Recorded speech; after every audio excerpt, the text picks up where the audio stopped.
Swadika, and good afternoon to you all. This is the English language summary of the daily press briefing on the COVID-19 situation in Thailand for Wednesday, July the 7th, 2021.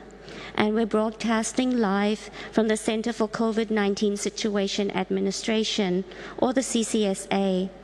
I'll be giving a summary of the briefing that was just given to us by Dr. Apisamai Sirangsan, the Deputy Spokesperson for the CCSA.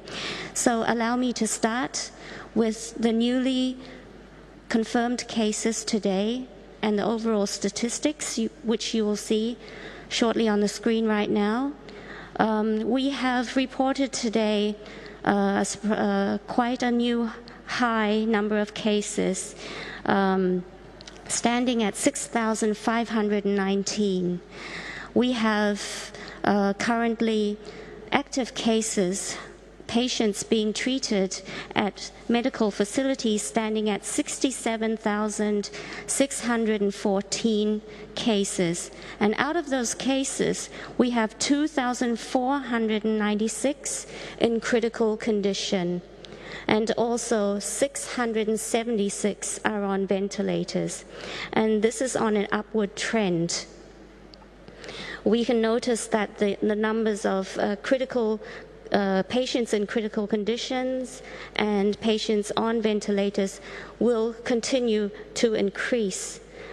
We have, although, a good number of new recoveries reported at 4,148 cases.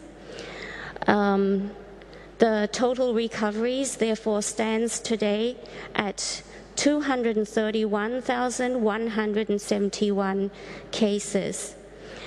The new fatalities that I regretfully have to report to you today stands at 54. The median age of the deceased cases stands at 69. And so we have an accumulated total of fatalities standing at 2,293. And it seems that the fatality rates of the current wave of infections now is at 0.84%, which is also at an upward trend. And almost half of the new fatalities were infected by family members or were infected from being in crowded areas such as markets or places of worship. And therefore, physical distancing and mask wearing is by all means still very crucial in the prevention against transmissions. And even while being among family members in a casual settings, we cannot let our guards down. And the World Health Organization has stressed in particular for mask wearing when socializing, when you must absolutely be in a room together with a group of people in closed settings where there's limited ventilation. So what we are experiencing right now in Thailand is a rapid spread of the Delta strain. And studies on the infection rate of the Delta variant in many countries indicate that case numbers could double every 2 weeks. This study also suggests that Thailand may see up to 10,000 new daily cases very soon. And this is what Dr. Apisamai just mentioned to us right now. So let me bring your attention to the screen right now. This will display the provinces which have reported, the top 10 provinces that have reported the highest COVID cases today. And these continue to be the same provinces as earlier reported. So Bangkok still is on number 1 on the list with 1,549 new cases. And this is followed by Samut Prakan with 548 and Samut Sakhon with 434, followed by Nakhon Pathom at 266 and Chonburi at 262. And because of this, today at the CCSA operational meeting, several measures were discussed and observations as well. So the new clusters of infections remain to be found in the factories. And today the Department of Disease Control reported 2 new clusters of infections in factories in Tak and Nonthaburi provinces. And clusters under surveillance in Bangkok today stands at 118. And also, at least 377 confirmed cases were detected in outer provinces outside of Bangkok, and they were found to have originated from those who traveled from Bangkok metropolitan area. And therefore, the CCSA strongly discourages people from making unnecessary travel across provinces. In fact, observations have indicated that new infections have risen in provinces around the country, right now at a rate almost on par with Bangkok. And therefore, the Ministry of Interior will further request provincial authorities to toughen their tracking and testing systems, as well as to prepare more hospital beds for the scenario of increased infections.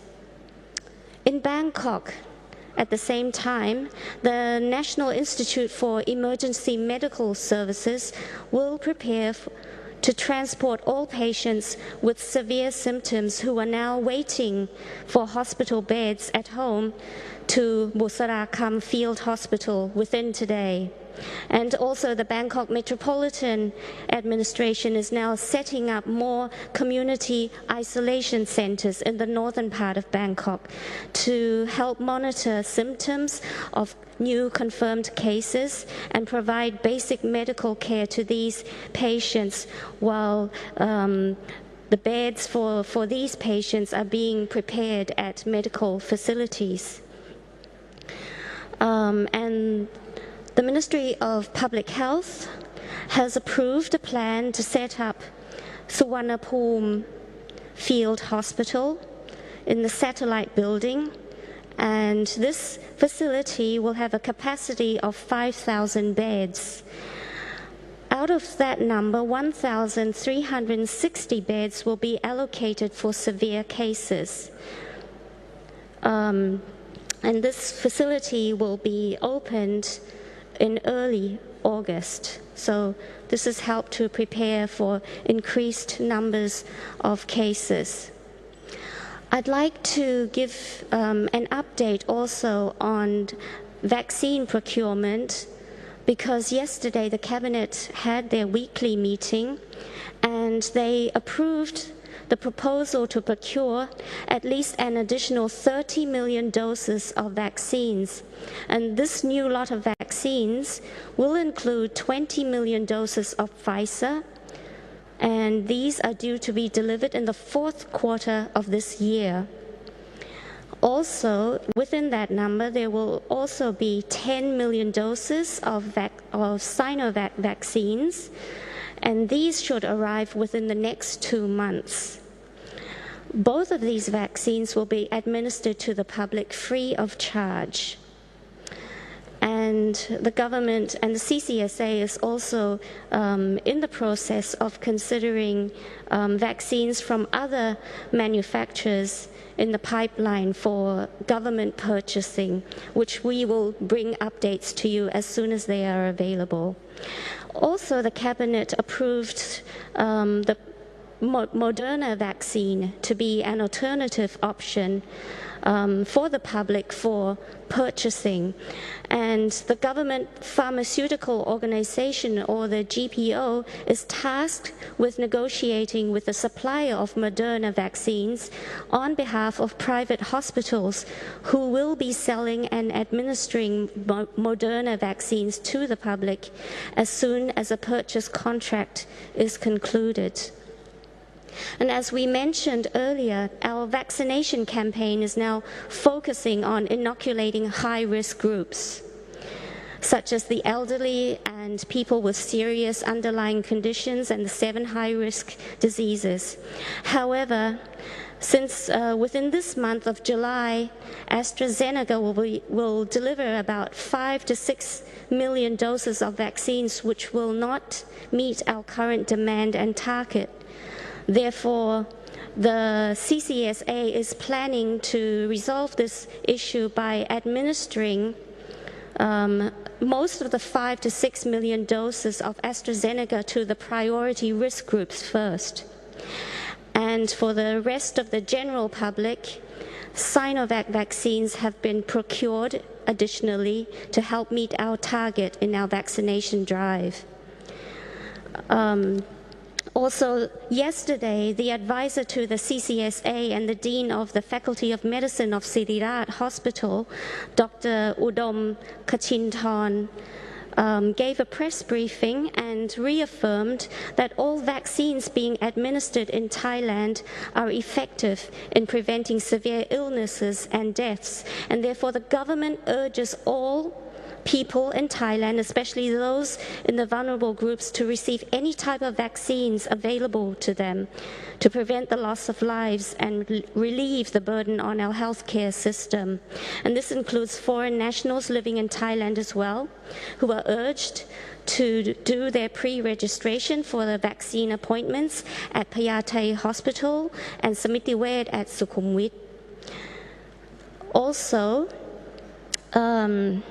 Dr. Udom gave an update regarding the third shot of vaccine, or what we call the booster shot, that medical colleges in Thailand are now studying the necessity and the effectiveness of administering booster shots. There is currently no proven scientific data available on the efficacy of a booster shot. However, some countries have been administering a mixture of vaccines manufactured by different technologies, which appear to be significantly helpful in preventing hospitalization and deaths. And the result of studies from the Thai medical colleges is expected to be concluded in 1 month. And then the inoculation plan for booster shots can be made if necessary. So I'd like to also give you an update on the Samui Plus and the Phuket Sandbox programs, which is provided by the Tourism Authority of Thailand, who have announced that Got Samui, Got Phangan, and Got Tau are already prepared to welcome visitors from overseas under the Samui Plus scheme, and they are ready on time for July the 15th as planned, because the vaccination drive in those islands have been very progressive. Right now, about 65 to 72% on average of the population have at least received their first doses of vaccines. And more information on the scheme will be announced later this week, before international travelers can apply for a certificate of entry from Thai embassies and consulates generals overseas. The Tourism Authority of Thailand also announced that during the first 5 days of Phuket Sandbox scheme, almost 1,900 international travelers have arrived in Phuket, and 6,000 more are expected to visit the island this month. Visitors under the program can contact the Tourism Authority call center at the number you see on the screen right now for any questions. So before I end my briefing, I'd like to acknowledge some questions we've received from some foreign media about the vaccination program for foreigners under 60 years of age. Well, as the Ministry of Public Health is now focusing on vaccinating high-risk groups, people in other age groups, Thai and foreigners alike, may experience delays in their appointments, and this is necessary. However, the ministry aims to inoculate the vulnerable groups in Bangkok within this month, and more vaccines should be allocated to the general public by August. So please stay tuned for more updates, as we will keep you informed about our national vaccination drives and supplies of vaccines as soon as we know them. And we will focus on getting everyone vaccinated, at least getting their first jab as a priority, because all vaccines have been proven to be extremely potent in reducing the risk of hospitalization and deaths. And this is crucial at this juncture, as our medical system is being heavily burdened right now, and we want to reduce the risks to any loss of lives as soon as possible. And we are battling against a completely new virus which displays behavior beyond current existing epidemiological knowledge, and all countries are experiencing the same limitations.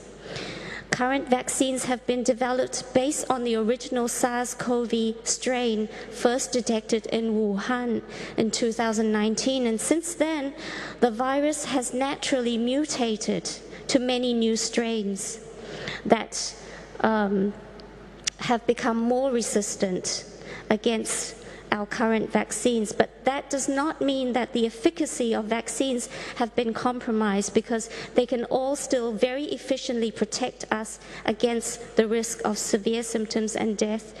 And this is confirmed and supported by evidence of the World Health Organization. And therefore I wish to reiterate, as Dr. Udom mentioned, that all vaccines provided by the government are highly efficient and can serve as armors of protection in our fight against this pandemic. That's all I have for you today. I thank you very kindly for your attention, and we'll see you again tomorrow with another update. Thank you. ขอบคุณค่ะ สวัสดีค่ะ